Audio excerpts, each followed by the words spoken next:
Trabajo en crematorios desde 2018, pero todo lo que creía saber se quebró la noche del 14 de enero. Aquella madrugada estaba solo en el crematorio municipal de San Laureano, un sitio modesto, 2 hornos a gas, un refrigerador y pasillos de azulejo blanco que retumbaban con cada paso. A las 2:07 llegó una ambulancia sin sirena. El conductor dejó una camilla envuelta en plástico y un formulario incompleto. Nombre del fallecido, desconocido. Causa de muerte, paro cardiorrespiratorio. Instrucciones, incinerar de inmediato. Rasgué el plástico. El cadáver era el de un hombre de unos 40 años, piel grisácea y cabeza rapada. Nada inusual hasta que vi sus manos, las yemas eran lisas, como cera nueva. Ninguna línea, ninguna cicatriz. Toqué esa superficie con un escalofrío infantil, como si rozara un maniquí. Al abrir sus labios para retirar la férula bucal descubrí que la boca estaba llena de polvo gris compacto, idéntico a ceniza fina. El forense no dejó observaciones al respecto. Lavé el cuerpo siguiendo el protocolo. El agua resbalaba sin mancharlo, como si fuera impermeable. Frente al registro de huellas solo pude escribir inidentificable. Activé el horno 4, el que alcanzaba temperatura más rápido. Empujé la bandeja metálica y sentí un leve crujido, como si algo se partiera dentro del hombre. Antes de cerrar la puerta observé que el cadáver sonreía, sus dientes, en realidad esa masa gris, parecían vibrar. 15 minutos después las alarmas estallaron, presión negativa y oscilaciones térmicas imposibles. Miré por el visor, en vez de la llamarada amarilla había una oscuridad densa que absorbía la luz. Corté el gas, detuve los ventiladores y entreabrí la compuerta. Una nube fría escapó con el mismo olor agrio que surgió al destapar la camilla. Dentro no quedaban restos reconocibles. En lugar de llamas, la ceniza formaba un montículo con la silueta difusa del cuerpo. Metí la pala y tropecé con algo sólido, una mandíbula entera, pulida como porcelana. Sobre el hueso descubrí lo imposible, cientos de huellas digitales superpuestas, como si dedos ardientes lo hubieran tatuado. Sellé los restos en una urna provisional. El silencio pesaba y las luces parpadeaban.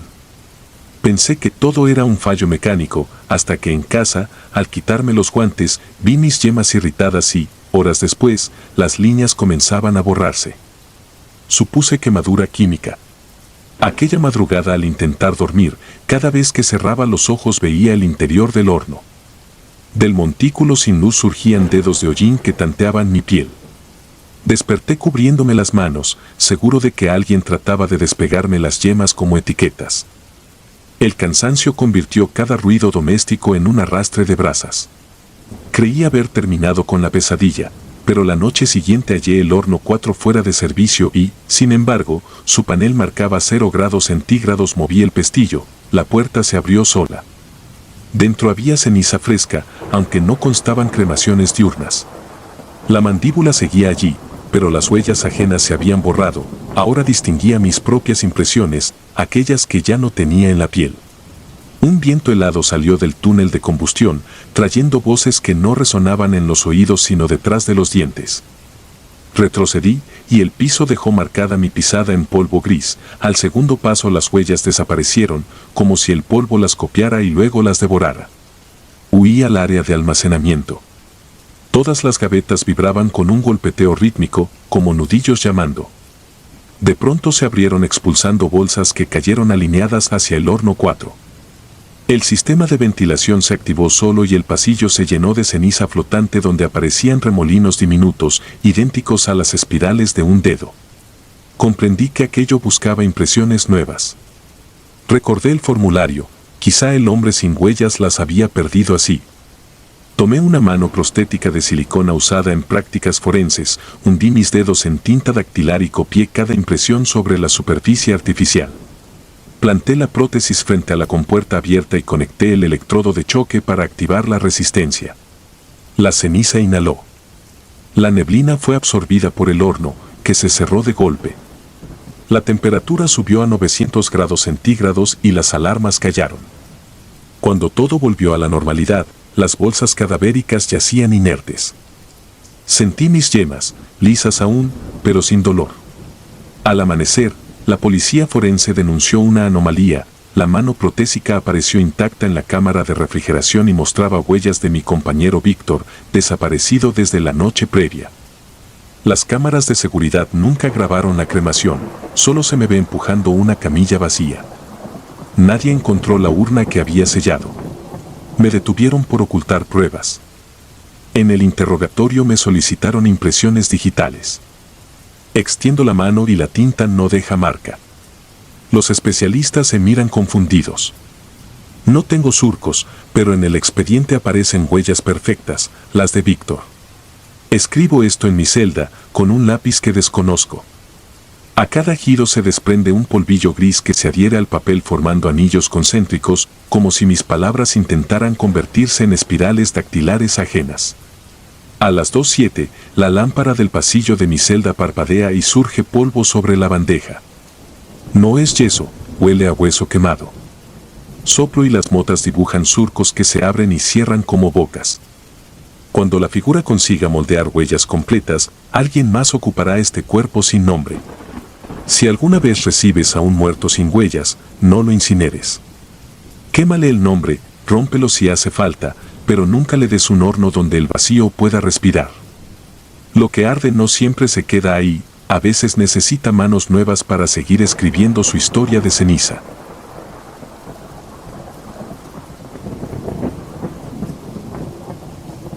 Horno vivo. Me llamo Rafael Cárdenas y todavía tiemblo cuando recuerdo aquel invierno de 1997, el año en que acepté el turno nocturno en el crematorio municipal de Ciudad Meoqui, Chihuahua. Yo era un técnico desempleado, con una esposa embarazada y un pagaré que vencía en 30 días. El anuncio en el periódico prometía doble sueldo por ambiente solitario y tareas ligeras. Me pareció un regalo y firmé sin pensarlo. El edificio se levantaba junto al Panteón Viejo, una nave rectangular sin ventanas, muros de bloc y un techo de lámina que retumbaba con el viento del norte. Dentro había 2 hornos a Thermic de los 70, una mesa metálica con rieles y una oficina en la que un ventilador oxidado giraba chirriando como un grillo enfermo. El supervisor, don Saúl, ex bombero jubilado, me entregó un manual amarillento, guantes ignífugos y una frase que no olvidaré: aquí manda el fuego, muchacho, obedécelo y vivirás. El manual describía una rutina casi mecánica: purgar la línea de gas, calentar la cámara a 800 grados, introducir el ataúd, sellar la puerta con una rueda dentada y esperar 90 minutos. Las primeras noches seguí el procedimiento con pulcritud militar. Los únicos sonidos eran el zumbido grave del quemador, el ronroneo del extractor y las notas distantes de mi radio de AM que captaba corridos viejos de la XCW. Todo parecía fácil, incluso monótono. La madrugada del 18 de enero llegó un servicio especial, un hombre sin identidad hallado en la carretera. Traía ataúd de madera ligera y solo un número escrito al carbón. Al empujarlo dentro, el termómetro marcaba 780 grados. A los 30 minutos percibí un gemido, apenas un filo de voz que se filtró por la rejilla de ventilación. Pensé que era el aire dilatando el metal. 10 minutos después los golpes empezaron, 3 puñetazos secos contra la puerta de acero. Nunca había oído algo así, me acerqué al visor y un fogonazo naranja me cegó.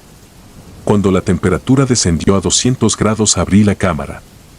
El esqueleto estaba retorcido, la mandíbula desencajada y las falanges crispadas como reclamando una salida. Me invadió un mareo, pero me convencí de que todo se explicaba por la deshidratación de tejidos y la presión interna del ataúd. Aún así, esa misma mañana me costó besar a mi esposa, traía impregnado un olor dulzón, mezcla de grasa quemada y madera húmeda. Ella dijo que olía a carnitas. 2 noches después se presentó Araceli Benítez, la técnica de mantenimiento del ayuntamiento. Mientras revisaba los filtros me susurró: Rafa, ¿tú también los escuchas? No quise parecer cobarde, asentí y seguimos trabajando como si nada. Pero desde ese instante descubrimos un patrón macabro: gemido al minuto 30, golpes al 40 y, casi al final, un chillido que pareciera rasgar el tubo de combustión. El suelo vibraba, el ventilador se detenía y mis tapones auditivos apenas servían para amortiguar la condena. Para mediados de enero dormía menos de 3 horas diarias, atormentado por sueños donde un horno gigante se abría como un vientre y dejaba escapar siluetas ardientes con rostros sin ojos. En la realidad, el crematorio comenzó a sentirse vivo. El silbido de los ductos se convertía en murmullo cuando pasaba, como si las llamas conversaran sobre mí. Hubo noches en que el quemador se encendió solo, marcando temperaturas imposibles sin que yo tocara un botón. El 25 de enero llegó el cuerpo de un niño de 11 años. El ataúd de pino era tan pequeño que lo introduje con cuidado casi reverencial. Apenas giré la rueda, un susurro infantil se deslizó por la cámara: «Mamá». Me quedé helado, pero sellé la puerta. Durante todo el ciclo percibí el olor a cabello quemado, tan parecido al de un muñeco derretido que tuve náuseas. Cuando abrí, quedaban cenizas finísimas y un trozo intacto de madera con la huella de una mano. Guardé aquel pedazo en un cajón, incapaz de tirarlo. A inicios de febrero, la alcaldía programó 3 cremaciones en una misma noche. La segunda correspondía a un anciano, la tercera a un señor Ansúrez, muerto por infarto. Mientras ajustaba la válvula, la puerta golpeó con fuerza y una bisagra saltó, dejando la tapa del ataúd clavada en la pared como disco de sierra. Araceli se santiguó, su mano ensangrentada por una astilla. Con cinta metálica aseguramos la bisagra y continuamos porque detener el proceso significaba desacato y posible despido. A la 1 de la mañana introdujimos al señor Ansúrez. El quemador rugió, pero las llamas se tornaron verdes, como cobre fundido. El manómetro trepó a la zona roja, la válvula se atascó. 3 martillazos sonaron en la puerta que daba al panteón. Corrí a abrir, el pasillo estaba vacío, salvo por un aire gélido que olía a vela consumida. De regreso, el cristal del visor explotó en una lluvia de fragmentos incandescentes que se incrustaron en mi antebrazo. Dentro del horno vi figuras humanas, pequeñas, casi translúcidas, girando en espiral sin consumirse. Los aspersores de emergencia se activaron, inundaron el cuarto y sofocaron las llamas. Cuando el vapor se disipó, la cámara estaba vacía salvo por la placa metálica de Ansúrez, limpia, sin hollín. El supervisor llegó con policías municipales. Revisión de cámaras, ningún desperfecto registrado, solo Araceli y yo paralizados frente a un horno que, en pantalla, lucía apagado. Nos suspendieron por sabotaje y negligencia. Aquella tarde, mientras vendaban mis quemaduras, encontré una nota ennegrecida en el bolsillo de mi overol: «No escuches. Alimenta al fuego». Reconocí esa letra, era la de don Saúl. En mi convalecencia investigué hemerotecas. Encontré un recorte de 1981, explosión en el mismo crematorio, un único herido, Esteban Cárdenas, mi tío al que la familia llamaba el Oveja Negra. Declaró que había escuchado voces dentro del horno antes del estallido. Murió un año después, carbonizado en un incendio de taller. Sentí que la sangre me palpitaba en las sienes, algo perseguía a los Cárdenas. La noche del 9 de febrero, incapaz de soportar la intriga, regresé clandestinamente. El crematorio estaba en penumbra, pero los hornos exhalaban un calor latente, como brasas bajo ceniza. Abrí la cámara izquierda y una ráfaga de aire denso, caliente, me azotó el rostro. Sobre la bandeja yacía mi placa de identificación, la que el supervisor me había retirado. La tomé y escuché mi respiración rebotar en los muros como eco ajeno. De pronto las puertas se cerraron solas, los quemadores rugieron a toda potencia. El termómetro atravesó los 900 grados mientras la alarma contra incendios permanecía muda. A través del visor, un remolino de brasas formó una silueta compuesta por decenas de rostros superpuestos, ojos huecos que goteaban fuego líquido. Entre el estruendo reconocí mi nombre gritado al unísono. El metal del piso se ablandó, mis botas se hundieron hasta los tobillos. Olí mi cabello arder. Sentí un peso insoportable de culpa, recordé cada cuerpo introducido, cada puerta que sellé, cada golpe que ignoré. Comprendí que las voces no venían de cadáveres aislados, sino de la suma de todos, un coro de cenizas que reclamaba atención. El fuego, alimentado por dolor ajeno, reclamaba un operador definitivo, alguien que escuchara hasta el final. Escogió a mi tío, luego a mí. Con un último resto de fuerza giré la rueda de sellado hacia afuera, pero la rosca se partió. Las llamas giraron formando un túnel y las siluetas me envolvieron. No hubo dolor, solo la certeza de que mi carne ya pertenecía al horno desde la primera noche. Al amanecer encontraron el crematorio cerrado y, en la cámara, un montículo de ceniza grisáceo con un reloj derretido encima. Nadie reclamó mis restos. El municipio clausuró el lugar y levantó un muro de tabiques alrededor. Sin embargo, cuando sopla el viento norte, los vecinos aún oyen un gemido que recorre los ductos y estalla en un grito agudo que provoca escalofríos. Dicen que si pasas por Meoqui y el ladrillo resuma calor, no te detengas. Algunos fuegos no se apagan, fingen dormitar y aguardan a su siguiente encargado.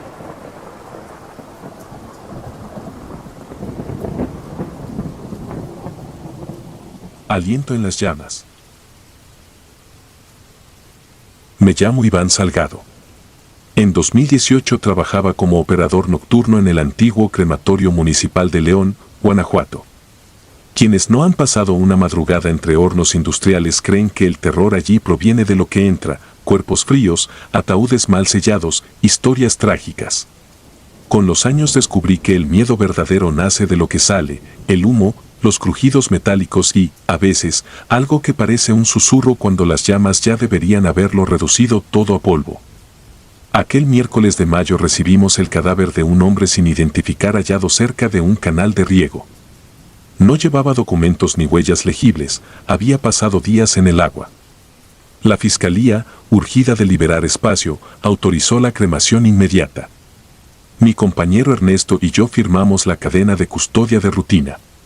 El informe anotaba muerte por asfixia accidental, pero al llegar el cuerpo aún conservaba un calor pegajoso, como si las bolsas plásticas no hubieran dejado escapar la última tibieza. La sala de preparación olía a desinfectante barato y gas propano. Revisé que la etiqueta coincidiera con el expediente NN1805 Guanajuato. El protocolo exige medir el peso para ajustar la potencia del horno. La báscula marcó 5 kilos más que el promedio para su estatura. Lo atribuía a la humedad en los tejidos y seguía adelante. Sin embargo, al cortar las bridas de la bolsa noté que los pulmones parecían hinchados, el tórax se elevaba apenas, como si absorbiera aire desde algún pliegue invisible. Cerré los ojos y conté hasta 3, pura imaginería, me dije. Encendimos el retor número 2 a 900 grados centígrados. El ladrillo refractario vibró mientras la turbina aspiraba oxígeno. Ernesto empujó la plancha metálica hacia el interior y en ese momento escuchamos un sonido que heló la sangre, un "ah" grave, prolongado, tan húmedo como el bramido de un fuelle oxidado. Ambos detuvimos el movimiento por un segundo. Gas acumulado, murmuró Ernesto sin mirarme, y terminó de introducir la bandeja. El portón hidráulico cayó con un golpe seco. Me obligué a no parpadear hasta que los sellos se inflamaron. Volví a la consola para monitorear la combustión. Durante los primeros minutos la cámara superior se ilumina en naranja uniforme, luego pasa a un blanco enceguecedor. Esa progresión nunca falla. Aquella noche el gráfico mostraba picos erráticos. Las llamas subían y bajaban como si algo se agitara dentro, bloqueando el flujo. Pensé en ropa húmeda o en un marcapasos explotando, pero el expediente indicaba, sin dispositivos metálicos. Ajusté las válvulas, el silbido del gas se volvió un jadeo. El crematorio contaba con una mirilla de cuarzo, un pequeño ojo redondo al centro de la puerta, que rara vez usábamos porque el resplandor quema la visión. Aún así me acerqué guiado por una inquietud pueril.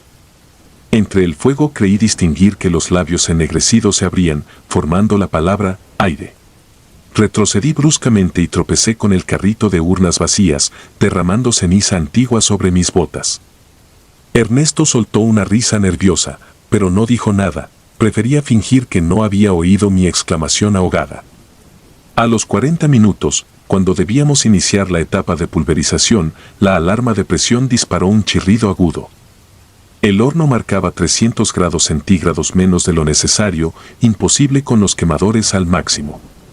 De pronto las luces del salón parpadearon y la computadora se apagó. Un corte eléctrico local no afectaría el suministro de gas, pero sí el sistema de cierre. Corrí al panel manual para accionar la ventilación de emergencia. El sello se abrió apenas un par de centímetros, un chorro de humo gris, denso como algodón húmedo, me envolvió el rostro. Adentro se oyó otro gemido, más corto, casi infantil. Instinto más que valentía me obligó a bajar la palanca hasta liberar la puerta. La nube caliente plagada de motas negras arrastró un olor agrio, distinto del tejido carbonizado, era similar a tierra fresca y humedad de caverna. La bandeja debía estar incandescente, pero allí, bajo el resplandor titilante, la vi palpitando, como si respirara. Ernesto retrocedió. Yo encendí la linterna del móvil, la piel sobresaliente del torso, ahora partida, se inflaba y desinflaba a un ritmo lento, negando toda lógica térmica. Un estruendo metálico retumbó en los ductos de extracción. Algo viviente, o que pretendía vivir, arañaba en lo profundo del laberinto de acero. Sentí el empuje del aire caliente girar en sentido contrario, succionado hacia la sala, el humo trazó espirales y, durante un segundo, bosquejó siluetas humanas pegadas al techo, contorsionándose cuando la presión cambió. Cerré los ojos y tiré del interruptor de nitrógeno para sofocar cualquier llama residual. No funcionó, el manómetro marcaba vacío, como si el gas hubiera sido aspirado desde otro lado. Ernesto colapsó de rodillas, tosiendo, cuando la segunda alarma, falta de oxígeno ambiental, puso su chillido sobre los demás ruidos. A tientas lo arrastré hasta la puerta principal, que se trabó a medio abrirse. El seguro magnético necesitaba corriente. Con la vista nublada por emisiones irritantes, busqué el hacha de emergencia y golpeé el cristal. Antes de romperlo escuché, en el corazón mismo del horno, el eco de varios golpes, respuestas a los míos, como si alguien imitara el ritmo que mis manos imprimían sobre el vidrio. Logramos salir a la rampa de carga, el aire de madrugada parecía un bálsamo helado. Acto reflejo, presioné el botón de corte de gas externo. Los ventiladores se apagaron al instante. Desde la calle no se oía nada, solo un murmullo residual que salía por la chimenea, el mismo aire, susurrado, ahora fragmentado por la distancia, multiplicado por todo el sistema de tubos como un órgano enfermizo. Los bomberos tardaron 15 minutos. Al ingresar, con trajes aislantes, hallaron la sala a temperatura ambiente y sin rastro de flama. Dentro del horno reposaba la bandeja aún húmeda, pero vacía. Ni hueso ni tornillo ni ceniza. El ladrillo refractario mostraba marcas similares a huellas dactilares impresas desde dentro. El informe oficial, que luego firmé, habló de posible implosión súbita y fallo de succión que provocó la expulsión completa de los restos por la chimenea. Nadie explicó las marcas ni el peso extra inicial. Esa misma noche despedí a Ernesto, renunció entre convulsiones de llanto. Yo intenté seguir en el turno, convencido de que el miedo es otra válvula que uno aprende a abrir y cerrar. Pero el viernes, mientras calibraba el Retor 3, escuché respirar al compresor central con un ritmo idéntico al de aquellos pulmones imposibles. Me marché sin firmar la bitácora. Han pasado 7 años. Ningún inspector consiguió que aquel horno volviera a encender sin disparar la alarma de presión. Al caer la tarde, cuando el sol toca el borde de los hangares vacíos, la chimenea expulsa un vaho gris que no huele a madera ni a carne, huele a la primera bocanada de alguien que llevaba demasiado tiempo conteniendo el aliento. A veces, al cerrar los ojos, siento que todavía fluye dentro de mí ese aire prestado, tibio y denso, obligándome a recordar que el fuego no siempre destruye, a veces libera lo que jamás debió encenderse.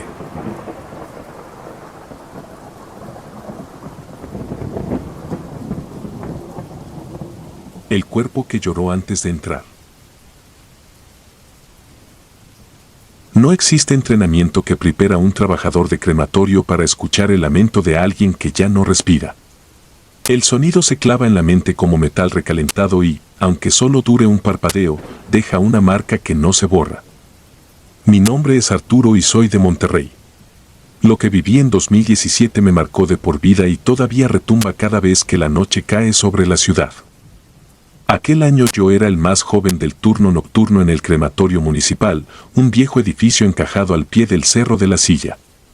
Mi rutina era simple, recibir cuerpos, verificar datos, registrar pertenencias y vigilar que los hornos funcionaran con la temperatura exacta. Nada heroico, solo la triste constancia de que la muerte nunca detiene su agenda. El 23 de mayo llegó un cadáver sin nombre. La etiqueta colgaba de su tobillo con las dos letras que siempre inquietan, NN. Lo encontraron en una bodega abandonada de la colonia Independencia. El informe mencionaba posible hipotermia, aunque la autopsia completa se haría después. El cuerpo estaba intacto, sin heridas visibles, la piel pálida como cera recién vertida. Junto con mis compañeros, Rolando y Brenda, lo pasé a la camilla de metal para llevarlo al área fría.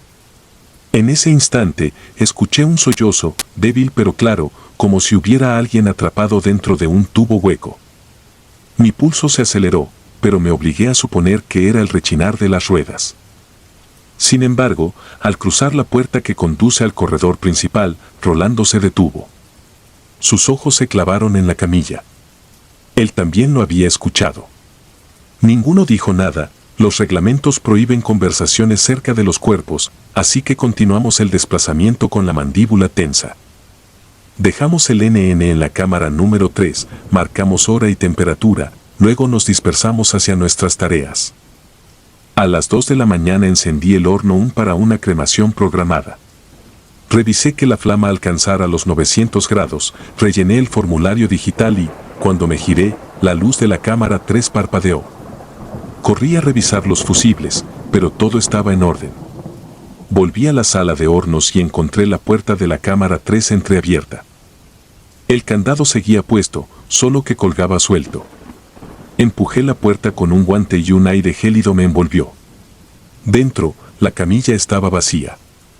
El cuerpo NN ya no estaba. Mi primera reacción fue cerrar los ojos con fuerza, convencido de que la vigilia prolongada me estaba jugando una mala pasada. Pero el agujero seguía ahí, brillante y helado. Revisé las cámaras de seguridad. En la pantalla, el pasillo mostraba una sombra alargada que se movía hacia el área de carga.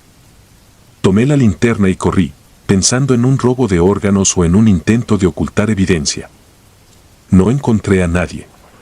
Solo un rastro de humedad que serpenteaba por el piso, como si hubieran arrastrado algo recién bañado. Seguí esa huella hasta el horno 2, mi unidad de respaldo. La compuerta estaba cerrada, aunque yo la había dejado abierta horas antes para enfriarla. Toqué el metal, frío, anormalmente frío para un aparato que había estado activo el día anterior. Activé la inspección interna. Cuando la pequeña ventanilla se iluminó, el sudor me nubló la vista. El NN estaba allí, acostado boca arriba. No mostraba quemaduras, pero sus mejillas estaban húmedas, y por la comisura de los labios se formaba una línea brillante que goteaba lentamente. No se trataba de sangre ni de ningún fluido común. Parecía agua. Un olor a flor marchita llenó el aire, como jardines abandonados bajo el sol regiomontano. Sellé el horno, registré la anomalía y busqué a mis compañeros. Rolando revisaba archivos en la oficina principal, Brenda limpiaba la sala de autopsias. Les informé del hallazgo con señas, tratando de mantener la calma. Ambos palidecieron pero siguieron el protocolo. Sacamos al NN del horno para un examen rápido. Seguía rígido, pero notoriamente húmedo, como si hubiera sido sumergido en un río helado. Las huellas dactilares se habían borrado, dejando la piel lisa. Pasamos la luz UV y notamos surcos sobre el pecho, semejantes a pequeñas arrugas que se abrían y cerraban como si el tejido respirara. Decidimos mantenerlo en observación dentro de la cámara 6, bajo doble llave. Era la primera vez que activábamos ese nivel de seguridad para un cadáver anónimo. Con todo cerrado, intenté concentrarme en las planillas de mantenimiento. Pero exactamente a las 3:17 escuché otro sollozo, esta vez prolongado, resonando a lo largo del conducto de ventilación. El aire pareció llenarse de estática, las paredes vibraron con una frecuencia baja que hizo temblar las luces. El sonido se repitió 3 veces, cada vez más cercano. De pronto se escuchó el pitido del detector de movimiento ubicado en la cámara 6. Revisé la pantalla, la puerta metálica se balanceaba, golpeando el marco con lentitud casi monótona. Volví a tomar la linterna. Rolando se quedó vigilando el panel, mientras Brenda preparaba un botiquín por si alguien se desmayaba. Al llegar, encontré el candado intacto, pero la puerta se movía como empujada por ráfagas inversas, absorbiendo el aire del pasillo. Abrí y apunté la linterna. El Anan estaba sentado, doblado hacia adelante como un muñeco descompuesto, la barbilla pegada al esternón. De su nariz goteaba agua que caía en la bandeja y formaba un charco oscuro. El pecho se alzaba con un movimiento mínimo, pero innegable. A mi espalda sentía a Rolando paralizado. Brenda, a 3 pasos, respiraba tan rápido que parecía hiperventilar. Necesitábamos confirmar la ausencia de signos vitales. Coloqué el estetoscopio sobre el tórax. Una vibración tenue me recorrió el brazo. No era un latido convencional, sino un golpeteo irregular, como un tambor lejano bajo capas de piedra. La piel estaba fría, pero bajo la superficie, el músculo parecía tensarse y relajarse con lentitud.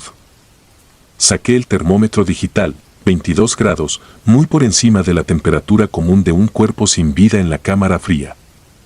La sala entera empezó a llenarse de humedad, las paredes transpiraban pequeñas perlas que resbalaban hasta el piso. Rolando quiso llamar a emergencias, pero la red interna se quedó sin señal. Brenda apuntaba cada dato en un cuaderno, pero la tinta corría sobre el papel, formando manchas que recordaban rostros deformes.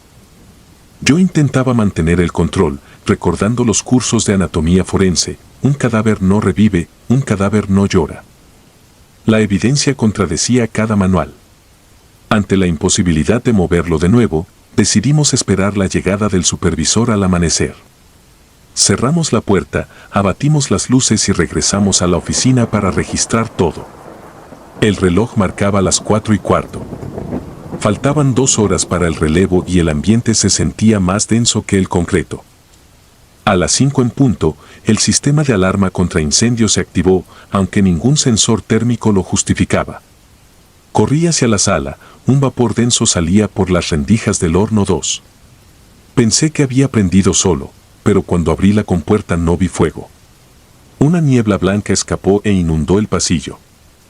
Dentro, la bandeja estaba vacía y el metal se cubría de gotas heladas. El cuerpo había desaparecido nuevamente. El sonido del llanto se alzó justo detrás de mí, golpeando directo en los tímpanos. Me giré con la linterna levantada. Nada.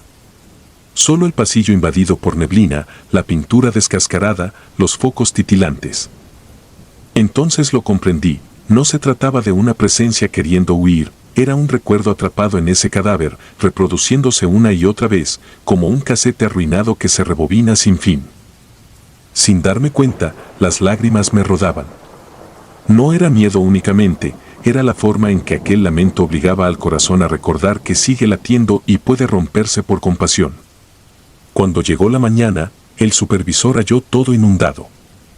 El Anan nunca apareció, la bitácora electrónica borró los registros de ingresos y la cámara 6 lucía impecable, sin rastro de humedad. El comité de investigación concluyó que nuestro turno sufrió un evento de fatiga extrema combinado con alucinaciones auditivas colectivas. Fuimos reubicados. Yo acepté sin protestar, sabía que ningún expediente contaba la historia completa. Aún así, cada 23 de mayo, cierro las ventanas de mi departamento en San Nicolás y aumento el volumen de la televisión, porque en ningún otro momento del año el aire huele tanto a flor marchita ni se escucha con tanta claridad el sollozo de alguien que jamás supo cómo se llamaba.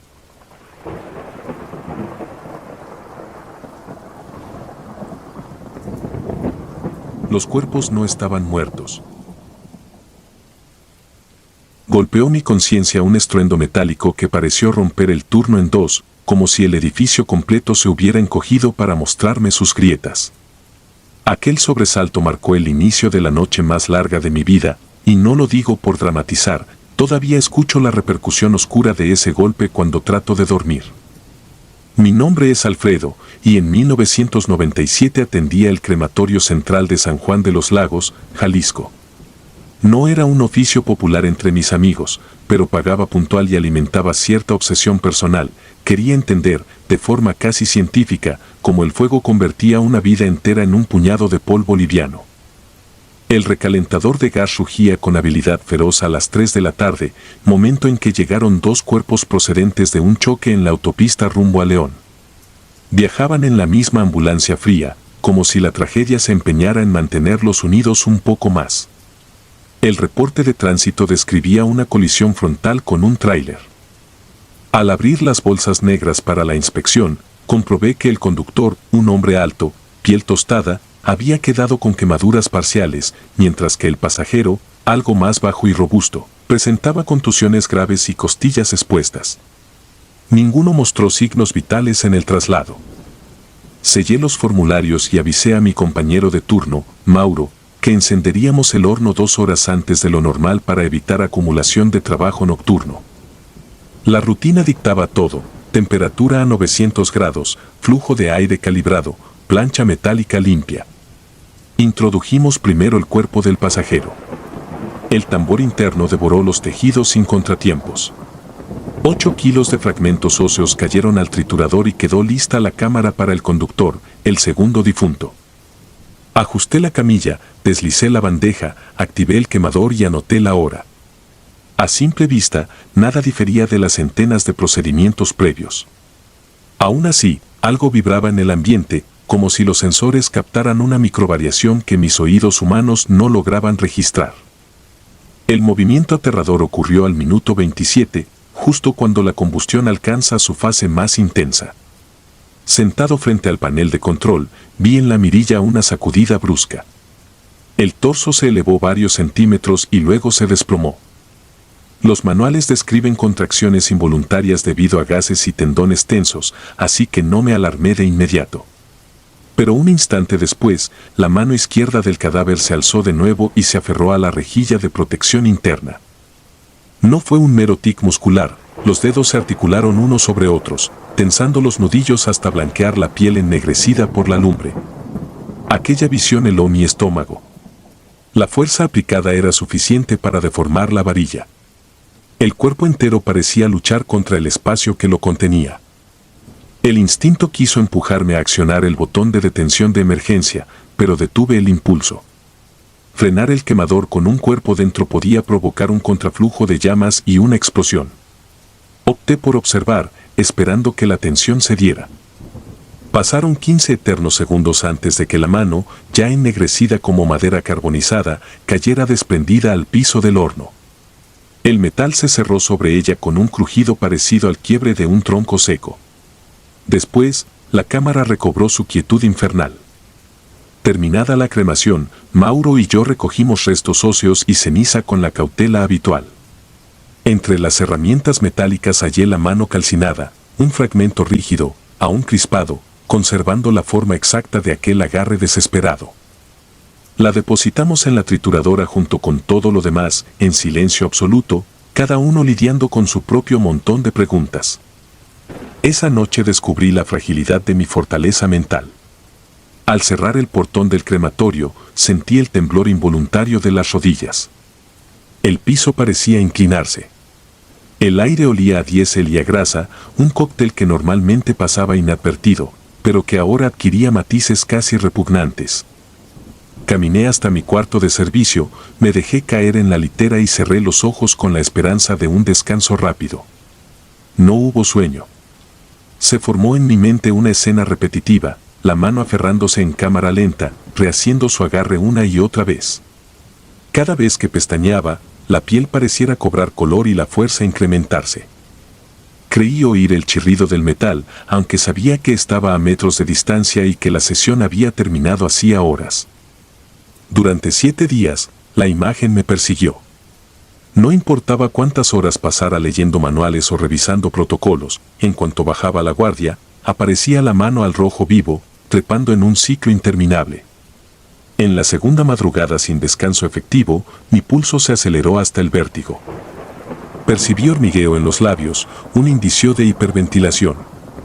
Corrí al baño de empleados y me eché agua fría en la cara. En el espejo vi un reflejo pálido, ojos arropados por ojeras y la barba incipiente erizada como alambre. Para el tercer día intenté racionalizar la escena. Busqué datos de reanimación post-mortem, estudios médicos que indicaran contracciones extremas durante la cremación. Encontré referencias, cuerpos cuyas extremidades se flexionaban por acción del calor, espasmo termocontractil. La literatura hablaba de rodillas que se elevaban, mandíbulas que se cerraban. Sin embargo, ni un solo caso describía el agarre sobre una rejilla dentro de un horno a 900 grados, con fuerza suficiente para doblar acero. Lo que viví no encajaba en ninguno de esos artículos. La cuarta noche recurrí a la lógica supersticiosa que siempre había rechazado. Coloqué una pequeña medalla que mi abuela me entregó al graduarme, justo sobre la consola de control. Encendí veladoras en el archivador a escondidas del supervisor y recité mentalmente oraciones aprendidas en la infancia. Nada cambió. El horno rugía como bestia hambrienta. El zumbido del extractor giraba constante. En la pantalla, los dígitos fluorescentes bailaban su baile de rutina, temperatura estable, presión estable, tiempo restante. Llegó el séptimo día sin sueño completo, y con él, la sensación de que mis pies se afianzaban al suelo con plomo. Mis dedos temblaban tanto que derramé café sobre el uniforme. Las charlas casuales con Mauro mutaron a monosílabos tensos. Ambos evitábamos mirar fijamente la rejilla reparada, temerosos de que volviera a doblarse con un cuerpo nuevo. Cuando finalizó el turno, pedí vacaciones no programadas. El coordinador aceptó sin preguntas, mi rostro lo dijo todo. Tomé un autobús al pueblo de mis padres y dormí 3 días casi seguidos, despertando solo para tomar agua y tragar pan seco. Volví a la planta un mes después, con la mano aferrada grabada menos vívida, pero nunca del todo borrada. Mauro me contó que la instalación seguía operando sin incidentes. Ni una sacudida extra, ni un agarre imprevisto. Aún así, cada vez que la puerta del horno se cierra, mi mente repite el trayecto que separa la carne de la ceniza, recordándome cuán delgada es la frontera entre la quietud absoluta y la lucha final por aferrarse a algo. Hoy han pasado 27 años.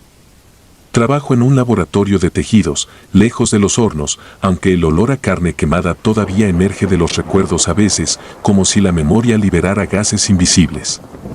A los nuevos pasantes les enseño técnicas de preservación, nunca historias de crematorios. Sin embargo, durante prácticas de anatomía, cuando piden ejemplos de contracciones post-mortem, mi mente regresa a aquel agarre fulminante. Y vuelvo a ver la mano, negra, rígida, aferrándose a la reja como un recordatorio brutal de que el fuego no siempre es la última palabra. Desde esa noche de 1997 entendí que hay preguntas que no se formulan en voz alta. Lo que se sacude dentro de un horno ardiendo quizás solo busca contarnos algo que no podemos comprender.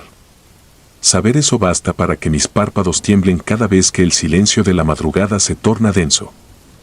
Y aunque el tiempo promete que las imágenes se diluyen, basta con cerrar las persianas y apagar la lámpara para que la mano calcinada reaparezca, insistente, recordándome que la realidad admite brechas tan extrañas como la textura de la ceniza que un día se negó a ceder.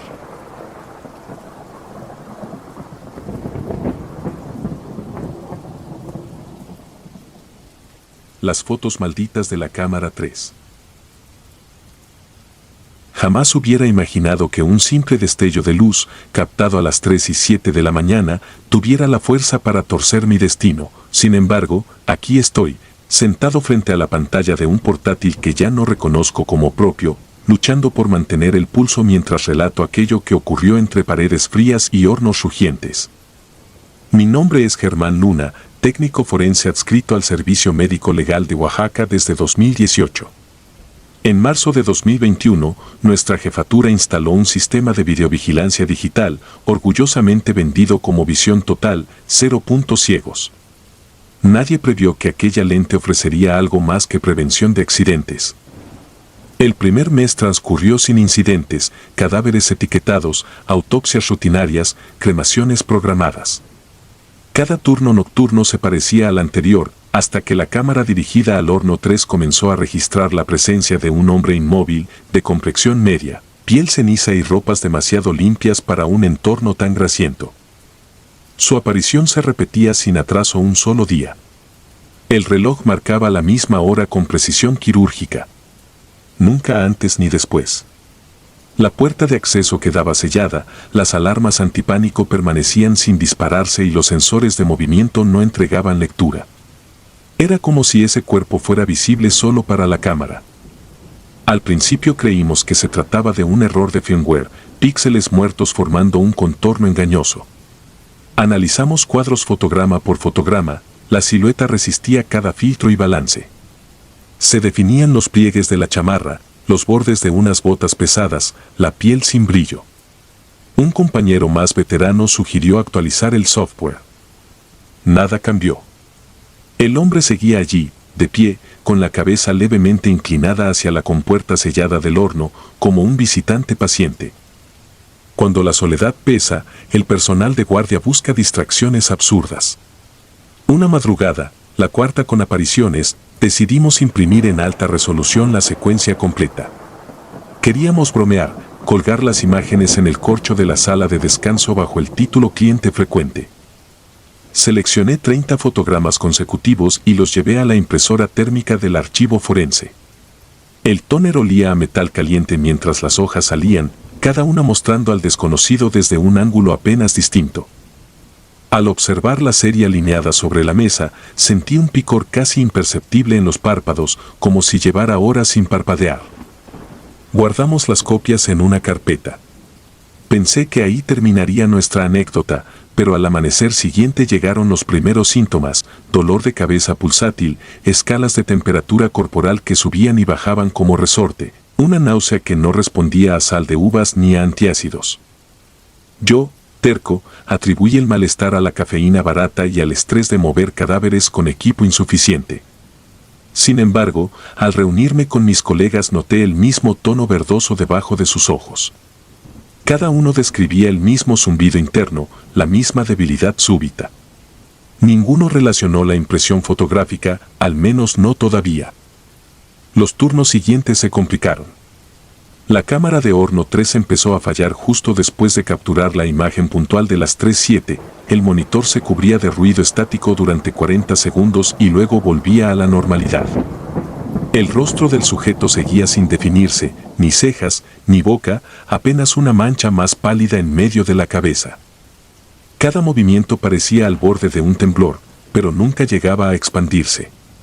Era una quietud forzada, cargada de una tensión que ningún insecto nocturno se atrevía a romper. Un martes decidí quedarme solo en la sala de control, dispuesto a presenciar la escena directamente desde la pantalla. Programé alarmas en mi celular para no quedarme dormido.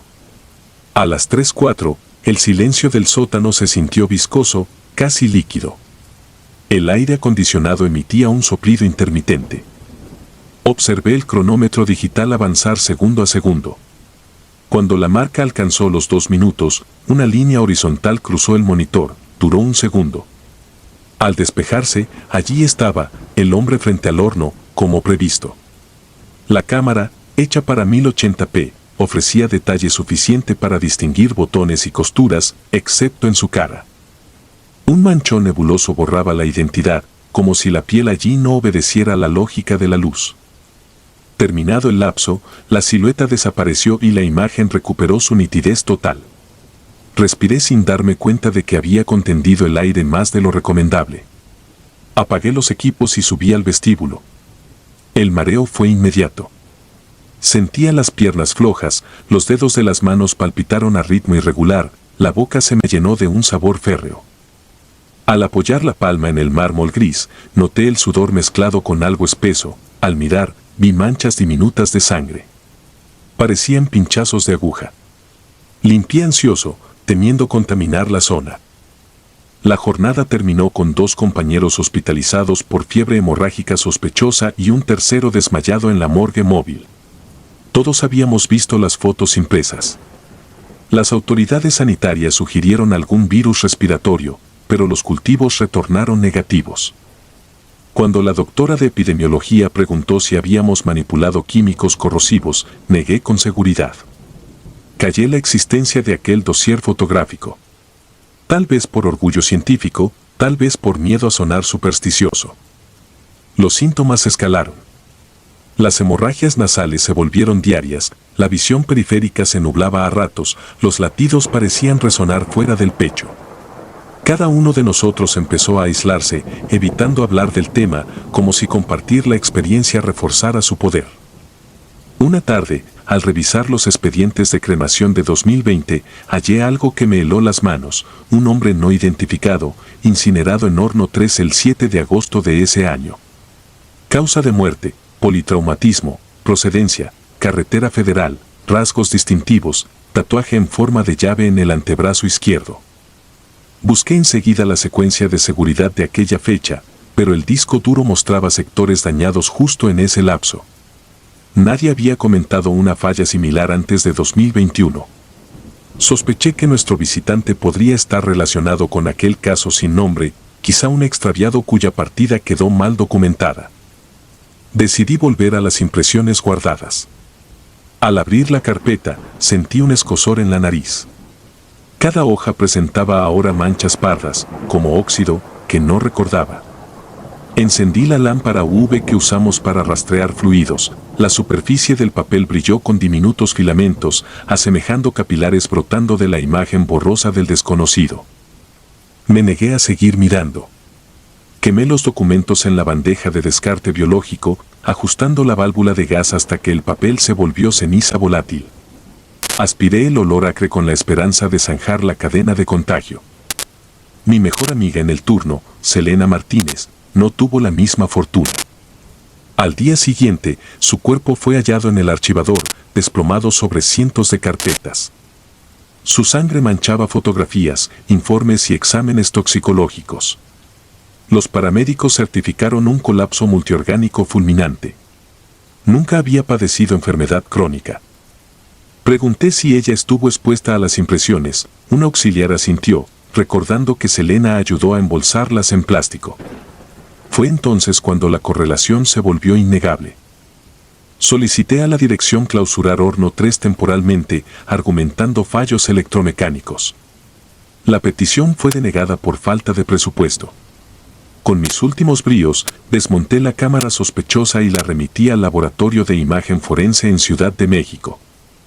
El informe regresó con una nota inquietante. El sensor presentaba zonas quemadas no atribuibles a calor externo ni a descargas eléctricas.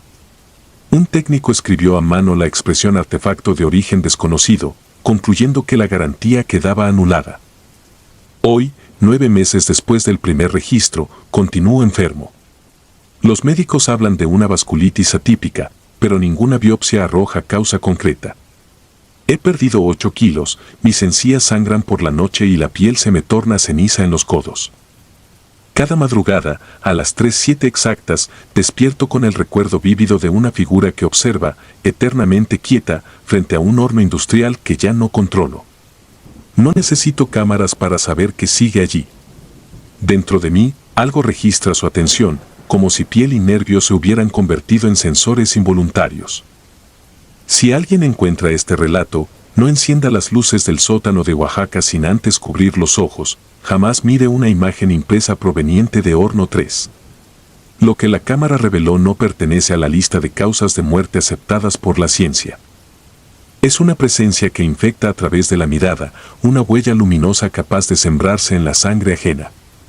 Y mientras mi pulso se debilita sobre el teclado, solo me resta confiar en que estas palabras testifiquen las consecuencias de revelar aquello que la noche prefiere mantener invisible.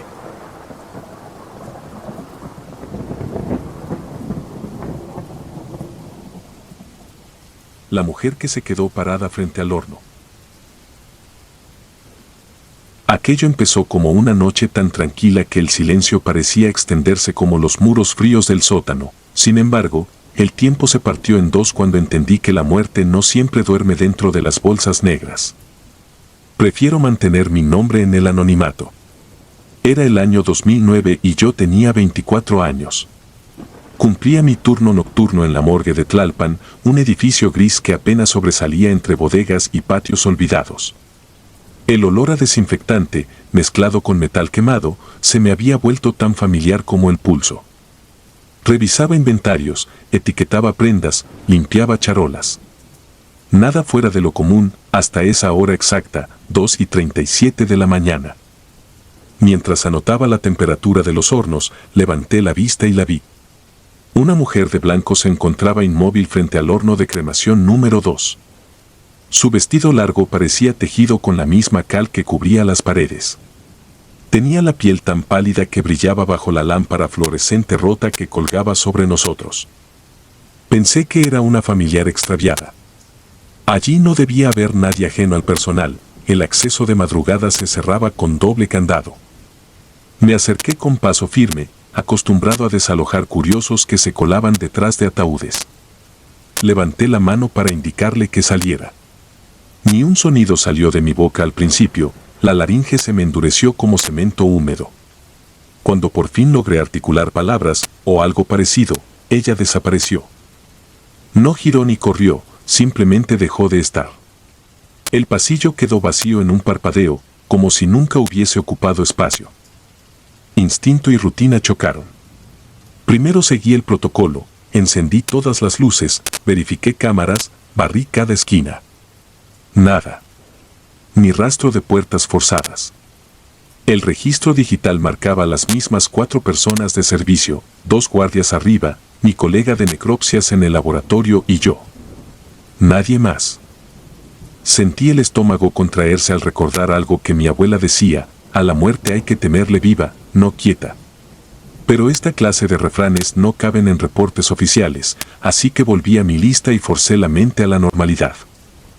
40 minutos después, el monitor que controla las cámaras se apagó por completo. Un parpadeo eléctrico podría explicarlo, pensé. Fui a la caja de fusibles. Todo en orden. Volví a la oficina y el monitor encendió solo.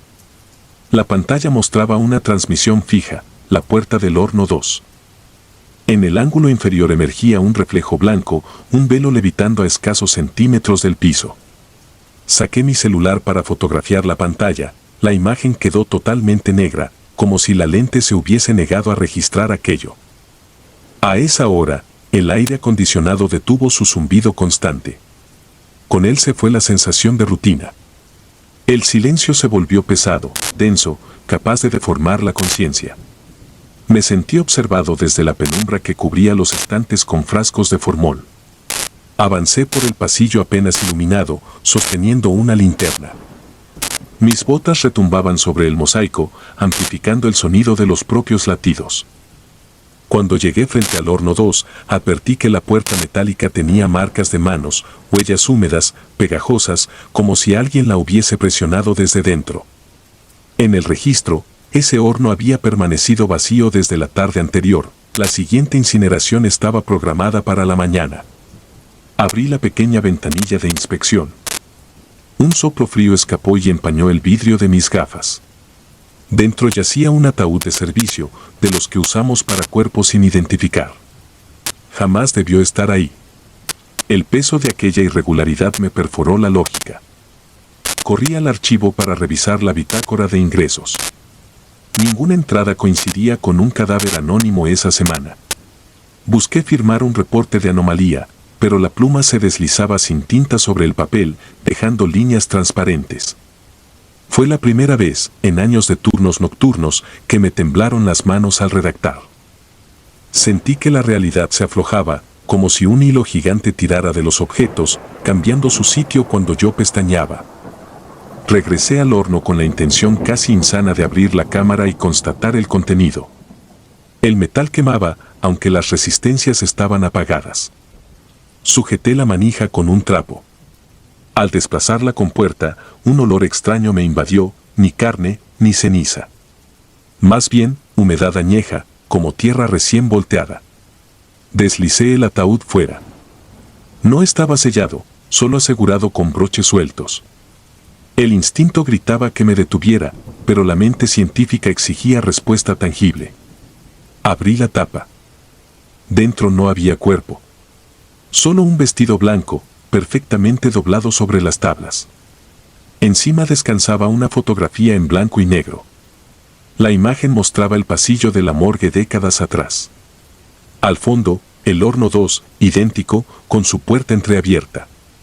Y frente a él, la misma figura de mujer de blanco, observadora, eterna. Sentí un vértigo brutal. Era imposible. La morgue se inauguró oficialmente en 1985, pero la fotografía parecía anterior, quizás finales de los 70.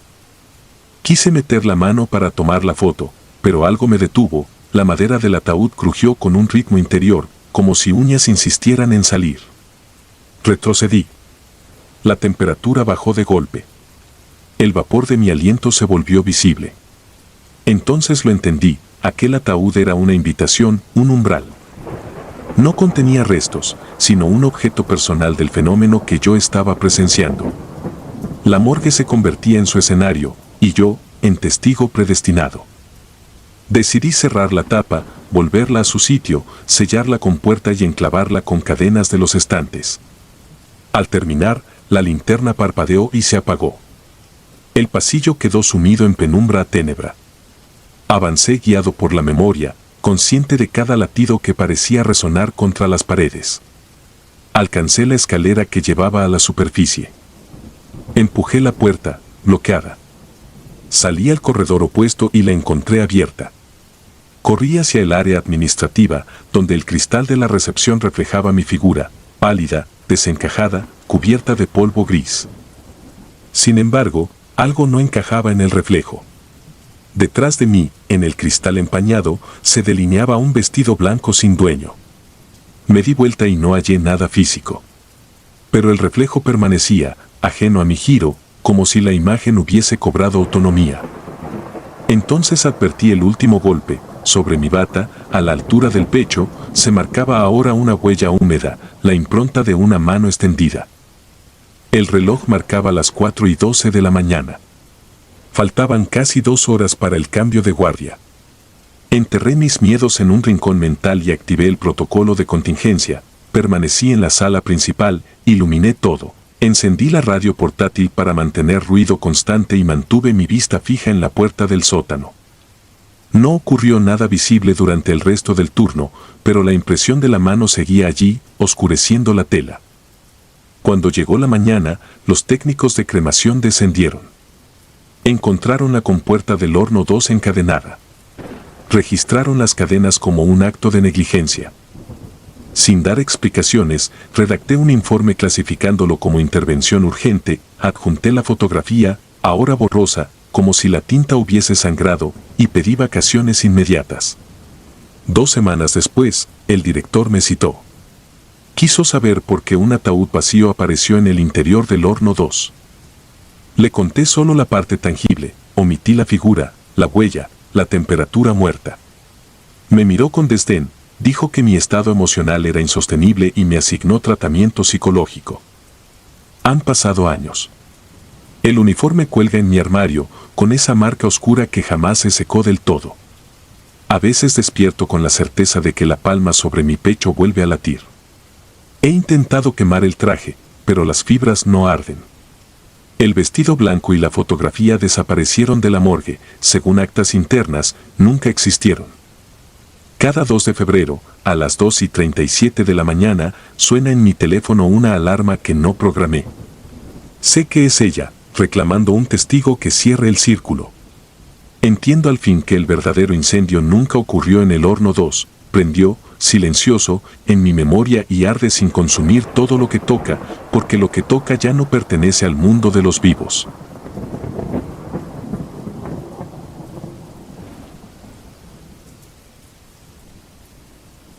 El fuego no olvida. Lo primero que golpeó mi nariz aquella madrugada fue la mezcla brutal de gas y carne carbonizada, una bofetada cálida que se quedó pegada a la garganta, como si quisiera arrancarme el aire. Solo entonces recordé que seguía vivo. Ese pensamiento, tan simple, me sostuvo suficientes segundos para no caer redondo al suelo entre los hornos del crematorio municipal de Toluca, donde la muerte llega deshecha en paquetes opacos y sale convertida en polvo ligero, como si desobedeciera las leyes del peso. Era el año 2010 y yo llevaba apenas 6 meses aprendiendo a manejar las llamas. Los nuevos no solíamos recibir casos especiales, pero aquella tarde descargaron un cuerpo al que los periódicos llamaron mensaje, un muchacho de 20 y pocos años sin cabeza, abandonado en un lote baldío después de que un grupo armado lo exhibiera en una camioneta. El encargado de guardia, cansado de cubrir dobles turnos, me cedió la tarea. Sella la bolsa, ajusta la cámara, registra la temperatura, dale fin, me dijo con un gesto que preferí no discutir. Antes de empujar la camilla, me fijé en las manos del joven. A pesar de la piel chamuscada por los primeros golpes de sol y la sangre seca, los dedos estaban cerrados con una fuerza que solo he visto en los que se resisten a ser olvidados. No hubo ceremonia. Giré la perilla, el horno rugió y el metal se tragó el cuerpo como si hubiese esperado justo a ese inquilino.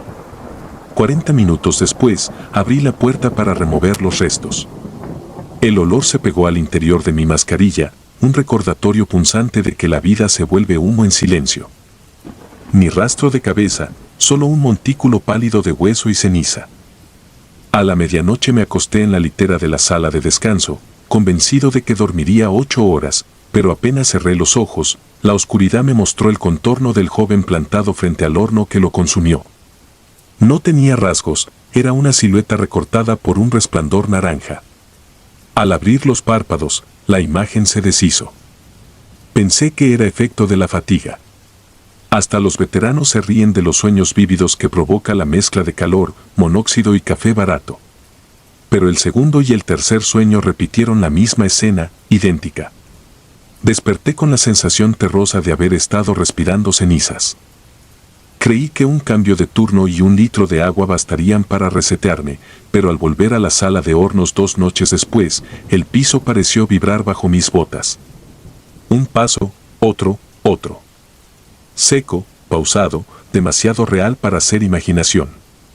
El corredor estaba vacío y el reloj marcaba las 3:22. Ningún compañero cerca. El único sonido fijo era el ventilador industrial zumbando en el techo. Moví una linterna por los rincones sin ver a nadie. De regreso a mi puesto, hallé un rastro oscuro en las baldosas que conducía al horno que había usado para el muchacho, la silueta de una pisada impregnada con partículas grises.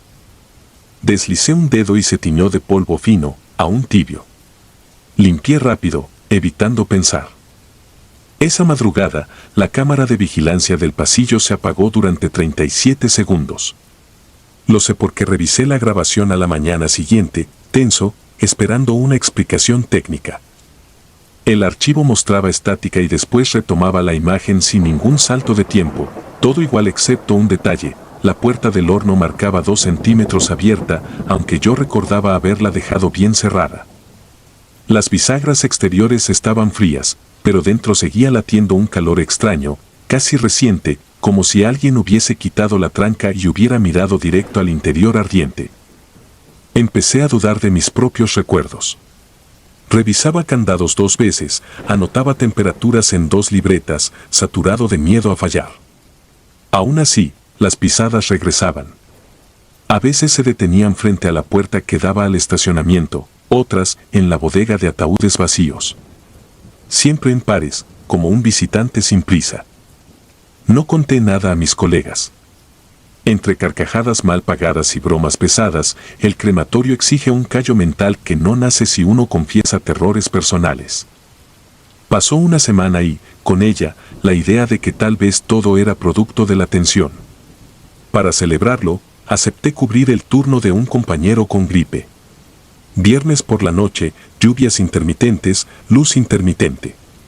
A las 11 me llegó un cuerpo embolsado de urgencia, un hombre mayor con dengue hemorrágico. Nada que ver con el muchacho decapitado, me repetí. Cuando accioné el tablero, noté algo raro: el horno asignado no era el habitual. Por rutina, cada cámara tiene un código y un registro. La planilla indicaba la número 2, pero el sistema marcaba la 4, la misma que cosió al joven. Una falla en la base de datos, pensé. Sin consultar, rodé la camilla hacia el horno 2, rompí el sello y la introduje. Apenas cerré la compuerta, los sensores alertaron de temperatura anormal en la cámara 4. El panel se iluminó en rojo, 500 grados centígrados y subiendo, aunque nadie la había encendido. Corrí a la puerta y sentí el hierro vibrando como un tambor vivo. El diagnóstico interno señalaba combustión espontánea. Tecleé el código de emergencia para cortar el gas. Nada. El termómetro escaló 10 grados más. El metal crujió con un sonido de huesos rotos y la puerta se abrió una línea. El resplandor naranja se filtró como un amanecer enfermizo. Retrocedí hasta chocar con la pared de acero inoxidable. Otra vez pasos. Esta vez detrás de mí. Sentí la vibración en el suelo antes de oírla. Giré justo cuando la luz del horno iluminó al visitante, un cuerpo carbonizado, más ceniza que carne, pero inconfundiblemente joven. No tenía cabeza. Caminaba torpe, con una rigidez que no parecía del mundo de los vivos ni de los muertos. El aire se llenó de polvo ardiente. Cada paso dejaba un molde de su pie en ceniza tibia sobre las baldosas. No corrí. El miedo absoluto puede vaciar hasta la última orden motora. Me limité a ver. El espectro se plantó frente al horno 2, el que yo había encendido minutos antes, y su torso giró como si inspeccionara la puerta sellada. Luego, sin manos visibles, golpeó el pestillo. Este cayó al suelo con un tintineo metálico que me atravesó los tímpanos. La puerta se abrió y un humo gris escapó, cargado de calor. Dentro, el cadáver reciente ardía sin llama, como si la energía hubiese sido robada de la cámara 4. De algún modo entendí que el visitante había llegado por su cabeza. Quizás sentía que algo faltaba para completar el tránsito. Tal vez reclamaba la justicia que la ley no le dio. Esa idea clareó mi mente lo suficiente para mover las piernas. Salí tambaleando hacia la oficina de control, buscando el botón maestro que corta la electricidad. Al presionarlo, todo se quedó a oscuras excepto el brillo interno de los hornos, que seguían radiantes como soles diminutos. El calor subió. Las alarmas fallaron, los extintores ni se activaron. Regresé al pasillo y vi al espectro de espaldas, quieto, encarando la compuerta del horno 2. Sin sonido, la puerta se cerró. Un golpe seco. Al instante la temperatura mostró niveles imposibles, 700 grados centígrados, 800 grados centígrados, 900 grados centígrados. El metal se puso rojo, después blanco. No recuerdo cómo llegué al exterior. Tal vez mi instinto reptil me arrastró entre pasillos. Desperté en el estacionamiento, con la lluvia evaporándose sobre el concreto caliente. Al volver la luz, los bomberos hallaron el crematorio impregnado de ceniza fina, todas las cámaras, incluso la 4, estaban abiertas y frías, como si hubiesen consumido su propia furia y se hubieran apagado por agotamiento. El lunes me presenté a renunciar. No ofrecí razones técnicas. Firmé mi baja y me llevé una caja con mi overol y 2 libretas. Quise borrar de mi vida aquel lugar, pero cada noche, al acostarme, aparece el sonido que se instaló en mi memoria. Pasos, 2, 3, pausa, 2, 3, como si los hornos siguieran teniendo algo que quemar. Han pasado 15 años. Me mudé, cambié de oficio y cubro fotos en funerales, ironías de la supervivencia. Aún así, al acomodar la cámara sobre mi pecho, siento el olor dulce que reconocí aquella madrugada. Entonces cierro los ojos y veo al joven sin cabeza frente al horno incandescente, inmóvil, esperando quizá que alguien nombre lo que falta para que el fuego lo olvide. Mientras nadie lo haga, los pasos seguirán buscando un piso donde quedar marcados.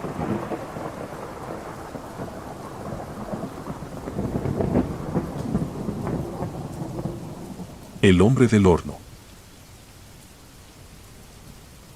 Era el año 2012, trabajaba en un crematorio en Monterrey. Una noche, mientras me aseguraba de que todo estuviera en orden, vi a alguien de pie junto al horno. No era un compañero, no era un cliente, era alguien que ya debería estar muerto. Desde el instante en que abrí la puerta del ala de servicio, una inquietud se instaló en mi interior. El ambiente, cargado de un silencio abrumador y la fragancia penetrante de cera derretida, parecía esconder secretos que no se atrevía a revelar. Con la mirada fija en las luces intermitentes de los paneles de control, recorrí cada pasillo con la precisión de quien conoce cada rincón de un territorio familiar y, a la vez, perturbador. Recuerdo perfectamente cómo mis manos comenzaron a temblar ligeramente mientras caminaba hacia el área de preparación. Mi mente trataba de procesar la imagen imposible de aquel ser parado, inmóvil, a escasos metros de la inmensa puerta del horno. La figura vestía un atuendo que parecía sacado de otro tiempo, con ropas desgastadas y manchadas, y una expresión vacía que no dejaba entrever nada de la vida que una vez tuvo. La sensación que me invadió fue una mezcla de incredulidad y angustia, como si de repente el velo que separa lo que está vivo de lo que está perdido se hubiese rasgado de manera abrupta. Me detuve, intentando convencerme de que se trataba de un error de mi vista o del cansancio acumulado en noches interminables. Sin embargo, la presencia era innegable. No había ninguna señal de que alguien hubiera ingresado de manera forzada, ni indicios de una intrusión externa. Todo en el crematorio seguía en perfecto orden, excepto esa figura inerte que desafiaba toda lógica. Con pasos cautelosos, me acerqué y observé cada detalle, la piel pálida, los cabellos enmarañados y la postura rígida. Era como si el tiempo se hubiese detenido a su alrededor, marcando el instante en que se desvaneció cualquier rastro de humanidad. Una ola de recuerdos me golpeó, rememorando los largos días de trabajo en un entorno donde la muerte se volvía casi una rutina. Sin embargo, nada de lo que había vivido podría prepararme para ese encuentro inesperado. Cerré la puerta del área y me retiré para ordenar mis pensamientos. La mente me cuestionaba la realidad. ¿Cómo era posible que alguien que debería haber sido tratado en el servicio, que ya había pasado al otro lado, estuviera allí, de pie, como un espectro del pasado? No había un solo documento que explicara su presencia ni ninguna llamada registrada que indicara su llegada. Todo parecía un error del sistema, un desliz en el que lo irracional se hacía presente en medio de la lógica de la muerte. Las siguientes horas transcurrieron en una mezcla de rutina y confusión. Revisé cada cámara de seguridad, analicé cada registro, pero nada revelaba la procedencia del extraño visitante. En un esfuerzo por comprender lo que había sucedido, me sumergí en una investigación silenciosa, recorriendo los pasillos y salas con la mirada fija y el corazón acelerado. Cada rincón parecía guardar un secreto, cada sombra parecía moverse con vida propia. La línea entre lo real y lo inverosímil se volvía borrosa, y yo, atrapado en ese laberinto de incertidumbres, me sentía cada vez más solo. Al amanecer, el crematorio parecía haber recuperado su normalidad, pero en mi interior, algo había cambiado de manera irreversible. Esa imagen, la de aquel hombre parado junto al horno, se grabó con violencia en mi memoria. Durante los días siguientes, cada movimiento en el crematorio era acompañado por la inquietante sensación de ser observado por una presencia invisible. Revisé documentos, comprobé inventarios y verifiqué cada procedimiento, pero nada alteraba el curso de la rutina diaria. Sin embargo, mi mente se negaba a olvidar aquella noche, a pesar de mis esfuerzos por reprimirla. Cada vez que pasaba por el pasillo donde lo había visto, sentía una presión en el pecho, como si la atmósfera estuviese cargada de una energía oscura e implacable. Los demás empleados parecían ajenos a lo que yo había presenciado, inmersos en la frialdad de su trabajo, en la cadencia predecible de sus tareas. No compartí mi experiencia con nadie, sentía que nadie podía comprender lo que había vivido. Era como si la presencia del otro lado se hubiera convertido en una carga personal, en una marca imborrable que me recordaba constantemente la fragilidad de la existencia. Con el paso de los días, comencé a notar pequeños detalles que me hicieron cuestionar la estabilidad de mi entorno. Las luces parpadeaban sin motivo aparente, las puertas se cerraban con un leve empujón de aire, y en ocasiones, cuando el silencio era absoluto, podía percibir la sensación de que algo se movía en las sombras. Mi rutina se transformó en una vigilia constante, en una lucha por mantener la cordura en un ambiente que se volvía cada vez más impenetrable. La realidad y lo insólito se mezclaban en una danza macabra, y cada día me sumergía más en un estado de alerta nerviosa. Una noche, impulsado por una mezcla de miedo y determinación, decidí enfrentar lo inexplicable. Caminé hacia el área restringida del crematorio, esa zona donde se guardaban los expedientes y documentos de casos antiguos, con la esperanza de encontrar alguna pista que explicara lo ocurrido. Entre los papeles polvorientos y archivos olvidados, descubrí una serie de informes sobre casos sin resolver, sobre desapariciones y fenómenos inexplicables en instalaciones similares. Ninguno de esos documentos ofrecía respuestas concretas, pero todos coincidían en describir eventos que desafiaban la lógica, que parecían surgir de un abismo al que la muerte misma tenía acceso. Esa noche, mientras revisaba uno de esos informes, la sensación de inquietud alcanzó un nuevo nivel.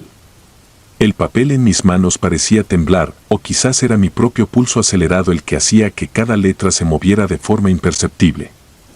La tinta, gastada por el paso del tiempo, narraba historias de encuentros inexplicables, de personas que habían regresado de lo inevitable para manifestarse en momentos de soledad. No pude evitar preguntarme si el hombre que había visto era parte de esos relatos, una manifestación de un dolor o un error que trascendía la lógica humana. Conforme avanzaban las semanas, mi vida en el crematorio se volvió una constante batalla interna. El terror de lo inexplicable se combinaba con la monotonía de mi trabajo, creando una atmósfera en la que cada instante parecía estar impregnado de un significado oculto. Los días se sucedían con la misma cadencia, pero cada noche el crepitar del fuego me recordaba que algo había cambiado para siempre. La imagen del hombre, de pie junto al horno, se repetía en mi mente con una claridad perturbadora, como si quisiera recordarme que la muerte, lejos de ser el final, podía ser una puerta hacia lo desconocido. En uno de esos momentos de soledad, mientras caminaba por el pasillo principal, me encontré con una sensación extraña en el aire. No era una presencia tangible, pero la atmósfera parecía cargada de una energía inusual. Sentí que cada paso resonaba en una dimensión oculta, como si el crematorio estuviese habitado por algo que trascendía la comprensión humana. Fue entonces cuando comprendí que, a veces, la rutina de la vida se ve alterada por fuerzas que escapan a toda explicación, y que lo que consideramos seguro y predecible puede transformarse en el escenario de una tragedia inexplicable.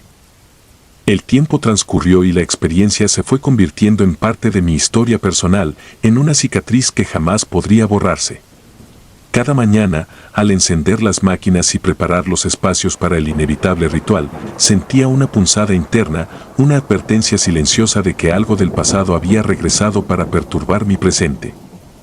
Mi forma de ver el mundo se transformó, y cada sombra, cada destello de luz en la oscuridad, parecía recordarme que la línea entre la vida y la muerte es más tenue de lo que solemos creer. A pesar de los años transcurridos, no he logrado hallar una explicación que satisfaga mi mente racional.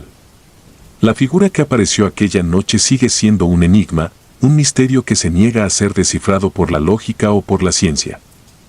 En ocasiones, me pregunto si acaso fue fruto de una alucinación inducida por el cansancio o el estrés, o si realmente hubo una irrupción de lo inexplicable en mi mundo.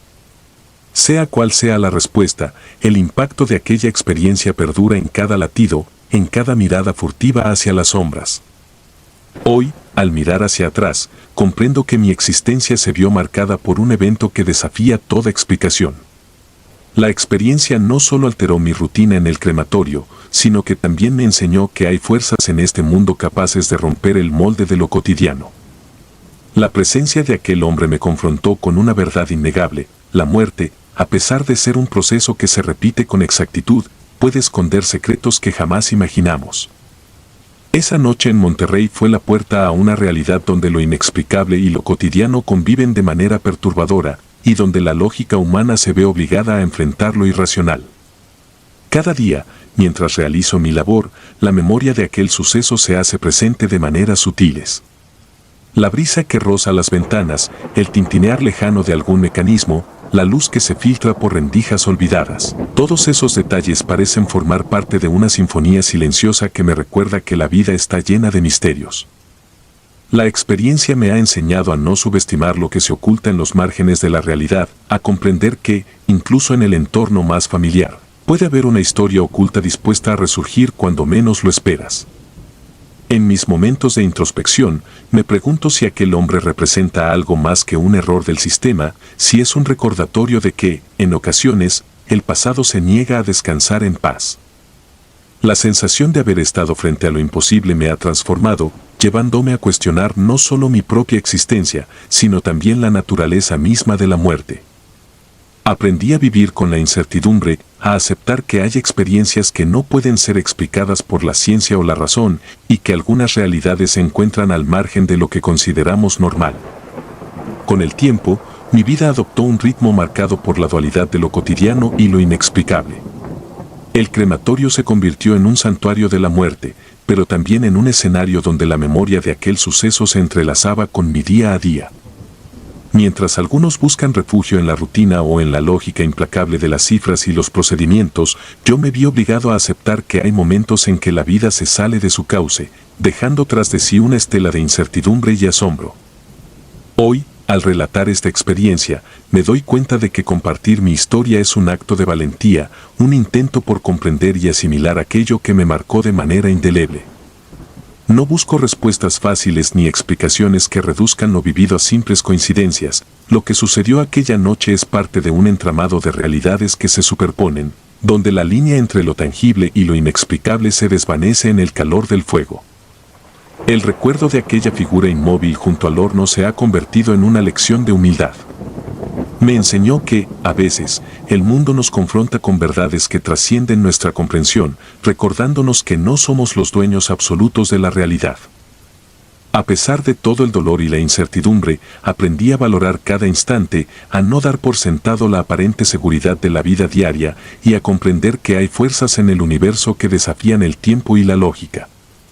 Esta es mi confesión, mi intento de plasmar en palabras lo que una noche en Monterrey transformó por completo. No existe una solución sencilla para lo que presencié, pero en el fondo, me queda la convicción de que la muerte y la vida, aunque se presentan como opuestos, pueden entrelazarse de formas que escapan a nuestra comprensión.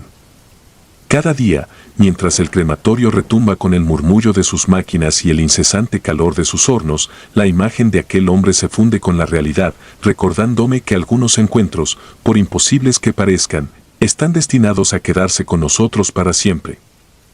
Al final, la experiencia me dejó una lección invaluable. La vida está llena de misterios que nos invitan a cuestionar, a explorar y, sobre todo, a aceptar que hay cosas que simplemente no tienen una explicación lógica. Y aunque mi mente se niegue a olvidar aquella noche, he aprendido a vivir con la incertidumbre, a encontrar un equilibrio entre lo que se puede explicar y aquello que permanece en las sombras. Hoy, mientras cierro este relato, no puedo evitar sentir una mezcla de pesar y asombro. Mi existencia en el crematorio ya no es la misma, y cada chispa del fuego parece recordarme que la frontera entre lo conocido y lo desconocido es, quizás, más delgada de lo que imaginamos. La imagen de aquel hombre seguirá acompañándome, un recordatorio persistente de que en el cruce de la rutina y lo inexplicable se esconde una historia que desafía todo lo que creemos entender. Esta es mi historia, contada sin adornos y sin excusas, en un intento de darle sentido a lo que sucedió aquella noche fatídica. Un relato que, a pesar de su crudeza, me permite enfrentar lo inexplicable y, de alguna manera, encontrar en medio del caos un atisbo de verdad sobre la dualidad de la existencia.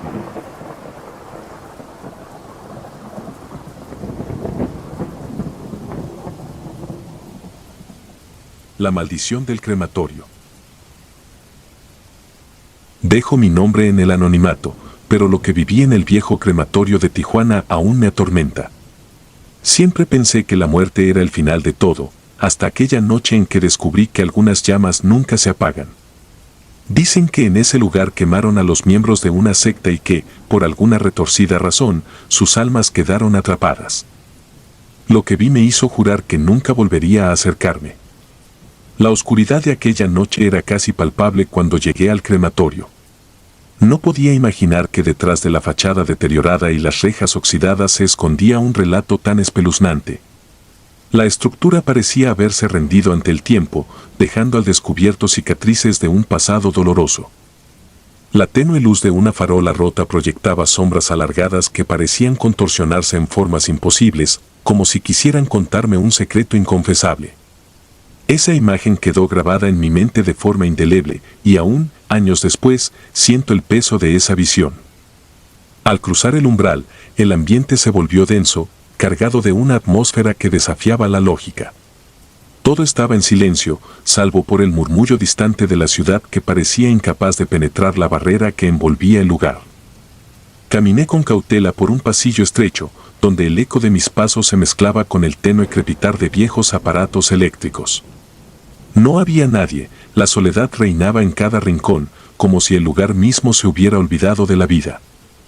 Mientras recorría las salas abandonadas, mis ojos se encontraron con imágenes que parecían salidas de una pesadilla, recortes de periódicos amarillentos, fotografías en blanco y negro de rostros marcados por el dolor y la desesperación, y notas garabateadas que aludían a rituales oscuros y pactos impíos. Cada objeto contaba una historia, un testimonio mudo de un pasado que se negaba a ser enterrado. La leyenda local aseguraba que los que habían sido condenados allí, al ser incinerados, aún seguían presentes en forma de energías perturbadoras, marcando el espacio con su furia y su resentimiento. Me senté en el frío suelo de concreto, tratando de ordenar mis pensamientos y comprender lo que estaba presenciando. La mente me inundaba imágenes confusas, fragmentos de una realidad distorsionada que se mezclaban con recuerdos vagos de advertencias antiguas. Durante mi recorrido, encontré una sala que parecía haber sido la oficina principal. Allí, entre montones de expedientes polvorientos, descubrí documentos que relataban el final de la secta. Las palabras estaban escritas con una tinta casi borrada, pero lo que lograron transmitir era inconfundible: un grupo de individuos, marcados por creencias extremas. Había sido llevado a la muerte en un acto que pretendía purificar sus pecados. Sin embargo, en lugar de alcanzar la paz, sus almas quedaron atrapadas en un limbo de ira y desesperación. Decidí adentrarme más en el edificio, impulsado por una mezcla de curiosidad y un miedo irracional que me hacía estremecer internamente. Al caminar por un pasillo lateral, la temperatura descendió de manera alarmante, como si una corriente invisible hubiese recorrido la estancia. En ese instante, sentí que la historia de aquellos condenados se volvía palpable, que la violencia de sus últimos momentos se materializaba en una energía que rozaba mi piel. Cada paso que daba era una afirmación de mi presencia en un lugar donde la muerte parecía haber dejado una huella indeleble. Llegué finalmente a una sala grande, una especie de capilla olvidada, en la que una gran cruz de hierro oxidado dominaba el espacio. A su alrededor, restos de estructuras de madera y metal se esparcían en un caos ordenado, reminiscencia de ritos pasados. En el centro del lugar, un horno antiguo, abandonado hace años, se alzaba como el guardián de los secretos más oscuros del crematorio. La idea de que aquel aparato, en su estado deteriorado, hubiese sido testigo del último suspiro de tantos hombres y mujeres me llenaba de una inquietud inexplicable. Con el corazón latiendo a un ritmo acelerado, me acerqué al horno. La superficie metálica, fría y gastada por el tiempo, parecía vibrar con una energía extraña.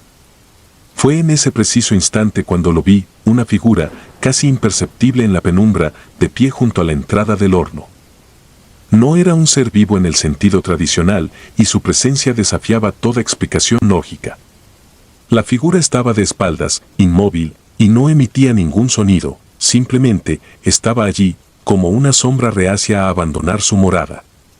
El miedo se apoderó de mí, pero también una necesidad incontrolable de comprender lo que estaba presenciando. Sin dejarme dominar por el pánico, tomé mi linterna y la enfoqué hacia la figura. La luz reveló una silueta demacrada, con vestimentas raídas y una postura que parecía reflejar el sufrimiento eterno. El aire a mi alrededor se volvió denso y cada detalle se intensificó: el desgastado contorno de su rostro, la piel pálida marcada por el fuego y esa mirada fija, vacía, que parecía cargar consigo la historia de una vida truncada. Durante esos momentos, mi mente se llenó de preguntas sin respuesta. ¿Eran realmente las almas de los condenados las que habían quedado atrapadas allí? ¿O era mi imaginación, alimentada por el miedo y la soledad, la que había tejido aquella visión? Retrocedí lentamente, incapaz de apartar la mirada de aquel ser atrapado entre el pasado y el presente. Sentí como si el tiempo se hubiera detenido, como si cada latido mío resonara en una dimensión donde la realidad se mezclaba con lo inexplicable. La figura permaneció inmóvil, como si aguardara mi siguiente movimiento. Mi instinto me gritaba que debía huir, que jamás debía volver a aquel lugar, y sin embargo, una parte de mí necesitaba comprender la magnitud de lo que estaba viendo. En ese instante, una fuerza invisible pareció empujarme hacia el interior de la sala. Sin poder explicar la razón, me encontré caminando en dirección opuesta al horno, como si una corriente me guiara lejos de aquello que me estaba consumiendo por dentro. Mientras avanzaba, el ambiente se tornaba más opresivo y la sensación de ser observado se intensificaba con cada paso. La imagen de la figura se quedó grabada en mi mente, recordándome que había sido testigo de algo que desafiaba la razón, algo que no podía ser explicado por ninguna lógica humana. Una vez afuera, el aire nocturno de Tijuana parecía ofrecerme una tregua momentánea. Sin embargo, la paz era solo aparente, pues las sombras del crematorio se habían colado en mi alma, dejándome una marca imborrable. Durante días, mi vida se vio ensombrecida por la experiencia. Cada vez que cerraba los ojos, recordaba la figura, la fría determinación en su postura y la historia de aquellos que, por un error o un castigo, quedaron prisioneros de una existencia sin final. La gente en la ciudad seguía con sus vidas, ajena a la carga de aquel lugar, pero yo sabía que algo se había alterado para siempre en mi interior. Intenté racionalizar lo ocurrido, analicé cada detalle, cada documento que había encontrado, y busqué en internet relatos similares, esperando encontrar alguna pista que me ayudara a entender lo inexplicable. Pero la información era escasa, y la mayoría de las teorías se centraban en supersticiones y leyendas urbanas. Nadie quería admitir que el crematorio de Tijuana albergaba una energía oscura, una fuerza imparable que se había alimentado del sufrimiento y la condena de aquellos que se habían perdido en su interior. Decidí dejar atrás aquel lugar, alejándome lo más posible del crematorio, pero la experiencia me siguió como una sombra. Cada noche, al cerrar los ojos, revivía aquella escena con una nitidez que me dejaba sin aliento. El recuerdo de aquella figura persistía en mi memoria, recordándome que hay lugares donde la muerte no se resigna a descansar en paz y donde las llamas de la injusticia y el tormento siguen ardiendo con furia inextinguible. Con el tiempo, comprendí que lo que había presenciado no era una simple alucinación, sino la manifestación de una energía atrapada, una historia de venganza y castigo que el fuego había transformado en un grito mudo. Los meses pasaron y traté de reconstruir mi vida, de ignorar la sensación de inquietud que me acompañaba a cada paso. Sin embargo, la memoria del viejo crematorio se coló en mis días y mis noches, como una advertencia constante de que había fuerzas en este mundo que escapaban a toda comprensión. La experiencia me cambió, me obligó a cuestionar la delgada línea entre lo natural y lo sobrenatural, entre la lógica y lo inexplicable. Cada vez que paso cerca de Tijuana, siento un nudo en el estómago, una inquietud que me recuerda aquella noche fatídica. El crematorio, a pesar de estar abandonado, sigue siendo un símbolo de un pasado que se niega a ser enterrado, de secretos que se resisten a desaparecer. Y aunque trato de convencerse de que lo ocurrido fue fruto de una mente desequilibrada, la firmeza de mis recuerdos me dice que lo vivido fue demasiado real para ser ignorado. Hoy, al escribir estas líneas, mi mente vuelve a recorrer aquellos pasillos oscuros y esa sala de la capilla olvidada, donde el tiempo parecía haberse detenido. Mi experiencia en el viejo crematorio de Tijuana es un recordatorio perpetuo de que hay lugares en este mundo donde la muerte se viste de misterio, donde las llamas del pasado arden sin encontrar descanso. Jamás imaginé que el frío de una noche y el sonido apagado de un horno abandonado pudieran cargar con el peso de tantas almas perdidas.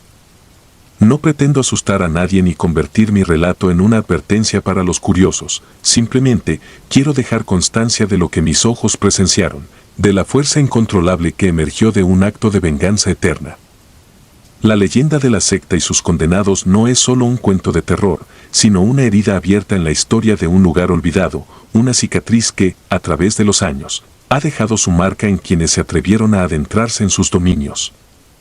La soledad de aquel crepitar lejano, la sensación de ser observado por fuerzas que no podían ser comprendidas por la razón y la imagen de esa figura inmóvil, todo ello me recuerda que algunas experiencias marcan el alma de manera indeleble.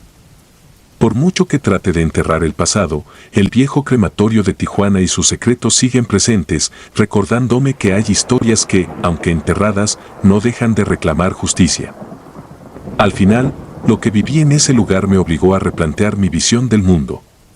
Descubrí que la línea entre lo real y lo imposible es más tenue de lo que quisiera admitir, y que en cada rincón olvidado pueden esconderse verdades que desafían la razón. Cada vez que cierro los ojos, vuelvo a sentir el frío del cemento y el incesante latido de una energía que se rehúsa a descansar. Y aunque he tratado de alejarme, el recuerdo de aquel lugar me sigue, recordándome que hay llamas que jamás se extinguen. Esta es mi historia, una confesión que nace del miedo y de la necesidad de entender lo inexplicable. El viejo crematorio de Tijuana no solo fue testigo del final de muchas vidas, sino que, de alguna manera, se convirtió en el escenario de una condena eterna, un monumento al dolor y a la furia de almas olvidadas. Mientras escribo, siento que cada palabra es un intento de exorcizar la imagen que se rehúsa a abandonar mi mente, una lucha contra la sombra persistente que me persigue en cada amanecer. Con el tiempo, he aprendido a vivir con el recuerdo, a aceptar que hay partes de la existencia que no pueden ser explicadas ni racionalizadas. Pero, a pesar de todo, la lección más amarga es que, a veces, la historia deja marcas que ni la distancia ni el olvido pueden borrar. Y aunque jure no volver a acercarme a ese lugar maldito, la memoria de lo vivido sigue recordándome que hay puertas que, una vez abiertas, jamás pueden cerrarse por completo. Esta es la cruda verdad de mi experiencia, la realidad de una noche en la que el fuego se volvió portador de condenas y de una furia ancestral. El viejo crematorio de Tijuana, con sus paredes descascaradas y su aire cargado de presencias, me mostró que hay rincones del mundo donde la muerte no se resigna a descansar, sino que sigue reclamando lo que le fue arrebatado. Y mientras yo siga recordando, mientras la imagen de aquella figura inerte persista en mi mente, sabré que hay historias que desafían el tiempo, historias que se niegan a ser olvidadas y que, de alguna manera, siguen ardiendo en el silencio de la noche.